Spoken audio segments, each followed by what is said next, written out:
God, give me strength for today, peace in my heart, and clarity in my mind. Guide my steps, protect me from harm, and fill me with your light. Calm every storm around me, silence every fear within me, and remind me that you are with me always. Help me to walk in love, speak with wisdom, and act with courage. Forgive my mistakes and bless the work of my hands. Surround me with your favor and keep me safe under your wings. Thank you for your endless grace and mercy. In your name, I pray. Amen.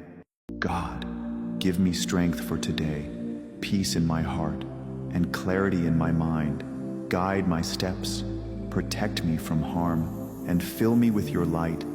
Calm every storm around me, silence every fear within me, and remind me that you are with me always. Help me to walk in love, speak with wisdom, and act with courage.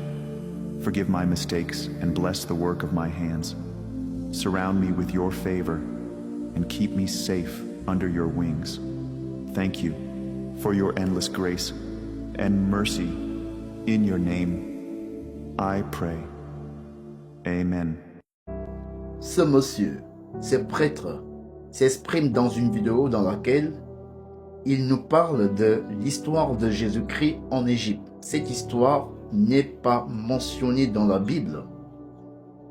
Il va plus loin en nous démontrant qu'effectivement, il est souhaitable qu'un pasteur, que tous ceux-là qui veulent prêcher de la part de Dieu, puissent aller faire des études de théologie.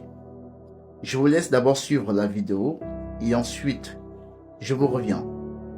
Suivons. Il y a ceux qui ne savent pas, parce que quand je dis que venez apprendre, beaucoup de gens ne savent pas que Jésus a fait 7 ans en Égypte. Pourtant, ce n'est pas dans la Bible. C'est pourquoi je vous disais, mais tout n'est pas écrit dans la Bible. Venez apprendre. Une tradition même rapporte que quand Jésus est rentré en exil, toutes les statues qui étaient en Égypte se sont brisées. Cela montre que le Christ a brisé la puissance qui se tenait en Afrique. Les gens qui ont peur de la sorcellerie, du diable. Mais déjà, le Christ, avec ses pieds, a foulé la terre d'Afrique, a détruit le vaudou et toutes ses puissances maléfiques. Et la tradition rapporte que quand Jésus est arrivé en Afrique, donc en Égypte, le pays côté la justice pas faite pour une seule classe. Côté moun ka gouverner, nous absence un trahi la race. Côté nèg a go palto, a quitter sa fac pour race. Yon pays côté chaque haïtien va joindre une place. Haïti mon frère.